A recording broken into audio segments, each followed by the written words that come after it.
Hello everyone, I'm Mark and that's Liam and we're from Whysup. So in video number 2 we're going to talk about warning signs in mental health and things that the Manbassadors might be able to spot in other people. So this list really could be as long as your arm, you know, and we're trying to do 5-minute videos. So what we have tried to do is pick out maybe 3 or 4 sort of key areas and things to look out for in your role as Bolton Manbassadors.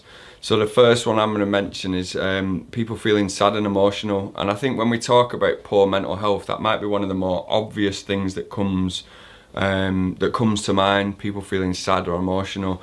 But when we say emotional, I think it's important to note that we're not always just talking about sadness. Yeah. It can be that kind of like one extreme or the other, that kind of uncontrolled emotion. Yeah. You know, it could be anger, it could be happiness, it could be sadness. But if someone presents themselves in your environment, in their day-to-day with that, I would kind of say loss of control almost, then I think it's all right to ask a few questions. And I think for me, that would be a big warning sign. Yeah. Next one for me would be worry and anxiety. I think there was a lot of signs for me in the workplace that I was worried. I was always overthinking.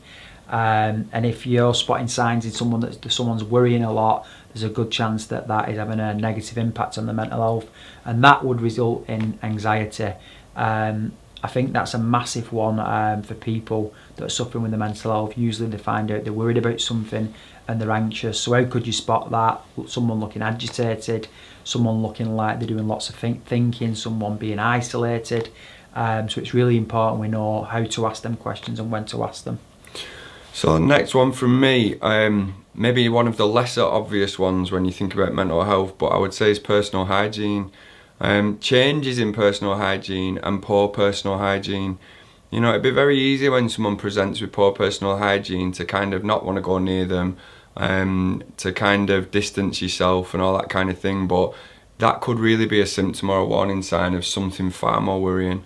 You know, when someone stops taking care of themselves and stops giving themselves that time and attention, then quite often there can be something else going on. And again, I would say it's that time to ask questions. I've personally witnessed this myself, not that long ago.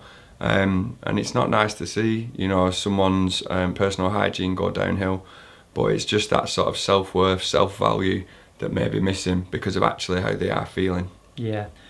The final point, and I think it's a really important one, is substance or behaviour. So is that person leaning on a substance or a behaviour or trying to escape in some way?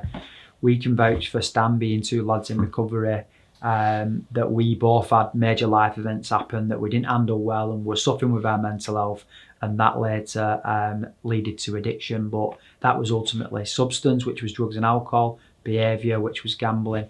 So is somebody drinking too much? Is someone drinking more than they used to do? Is someone's behaviour changing and relationships changing around these things that you can do? And I think that's really important to spot them warning signs. Is someone doing something more?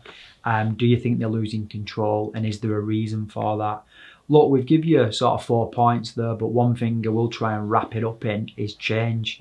As a person changed, you know, I think that's really important. If someone is usually quite calm and then they become erratic, if someone you do see a lot of the time is suddenly becoming isolated or being off work, all them things are ultimately change. Is someone's behaviour changed, and is there a reason behind that? And I think it's really important then we ask questions around it. And something we always say is, don't ask once, make sure you ask twice or even a 3rd time. Yeah, absolutely. So again, we hope that video has been useful. We will be back very shortly with video 3. And once again, thank you.